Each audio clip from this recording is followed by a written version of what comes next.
Okay, so now what we need to look at is how vegetation reduces the rate of soil erosion. So if we have our soil along here and we have our um, plants growing from the soil. Now this is a bit of a exaggerated plant, but it's to sort of illustrate the point. Things like grass or trees or all the rest of it, especially large stands of plants, are particularly important rather than just individuals like this. So this is our plant in our soil growing out of it. We've got our roots, our stem and our leaves. So the first thing that plants do is they act as a bit of a windbreak. Okay, so they reduce wind velocity.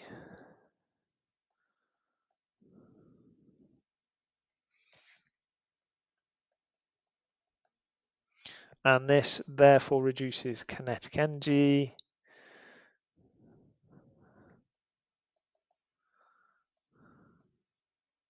of the wind so that it can carry away less soil particles.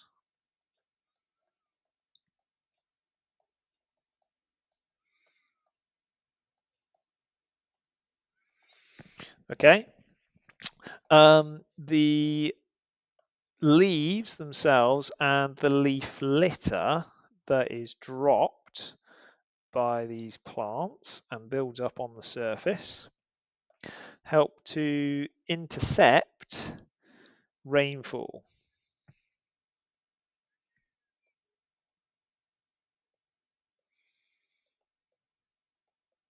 Now this reduces the kinetic energy. So soil particles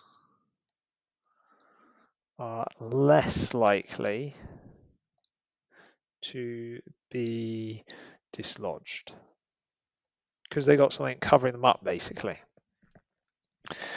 The organic matter from this leaf litter as it decays and is drawn into the soil by detritivores and broken up by decomposers. So the dead organic matter, such as the colloidal humus, bind the soil together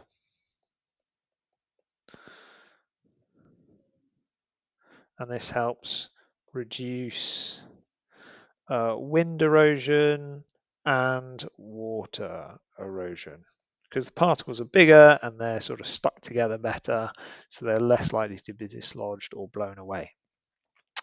The roots bind soil together because the roots aren't just like this that you see here. They also have these fine, much finer rootlets and root hairs that intermingle with the soil particles, and that helps prevent the soil from being moved because it's held in place by this matrix of roots penetrating through all those particles. And this is like especially evident in things like sand dunes where you see the marram grass growing through it. And they also help with infiltration of water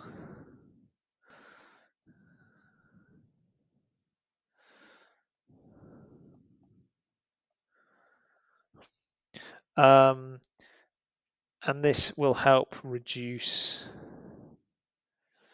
surface runoff.